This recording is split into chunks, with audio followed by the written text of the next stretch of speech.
Politique, organisationnelle, encadrement, voyons pour terminer les principales différences d'ordre application. J'ai sélectionné la communication, les formations, la surveillance opérationnelle, les analyses d'accidents et le choix des bonnes solutions. Quand on n'arrive pas à convaincre, quand la communication de type médiatique n'est plus efficace, la tentation, c'est de donner dans l'épouvante. Pour des raisons psychologiques connues, cette communication au choc est à manier avec précaution, sous peine de s'avérer contre-productive. La sécurité hors des sentiers battus développe des arguments suffisamment solides pour ne pas avoir besoin de dramatiser. Dans la méthode, l'organisation d'une communication de fonctionnement opérationnel a toute la priorité.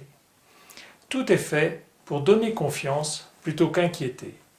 En résumé, la sécurité hors des sentiers battus propose une communication efficace, équilibrée et apaisée.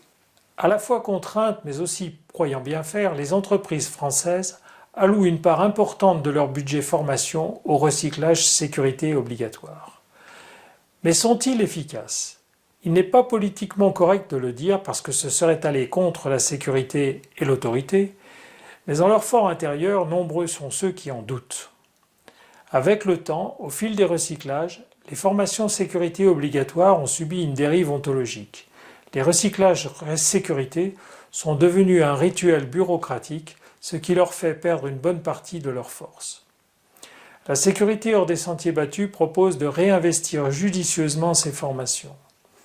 Au lieu de rituels dans l'indifférence, elle suggère des ajustements permettant de mieux utiliser le fond tout en respectant les formes légales. En résumé, la formation sécurité n'est plus une mécanique réglementaire impersonnelle à laquelle tout le monde se plie, mais des fonctions qui ensemble transforment le poids en un levier de prévention. Aller constater de visu comment se déroulent effectivement les activités est fondamental. Tout le monde en convient et chaque entreprise a sa ou ses méthodes. La majorité des entreprises choisit des formes d'audit terrain à dominante hiérarchique ou d'expertise et forcément, sauf à créer des postes dédiés, les présences des fonctions ou des missions sécurité ne peuvent être que sporadiques. Dans le principe, la sécurité hors des sentiers battus propose des réglages différents qui remplacent ou complètent le ou les dispositifs en place. Les contrôles n'en sont plus vraiment, car ils sont fréquents mais surtout constructifs.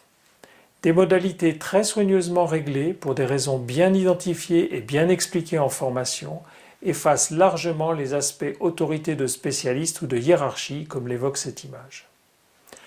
En résumé, les formes de surveillance manquent souvent d'efficacité. Un repositionnement différent, argumenté, motivé, à l'exécution optimisée, permet d'améliorer grandement bien des aspects du fonctionnement courant.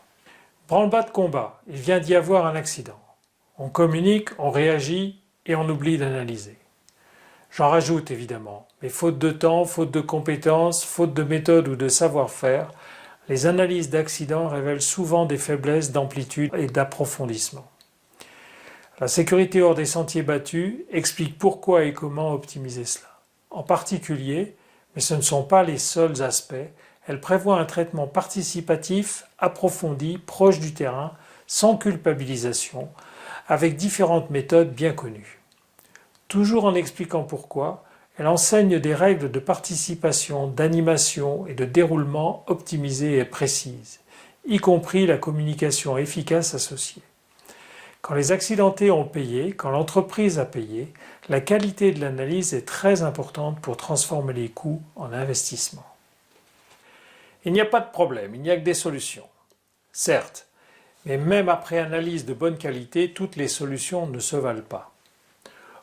Or, le plus souvent, la solution se fait par le matériel quand ce n'est pas par les EPI.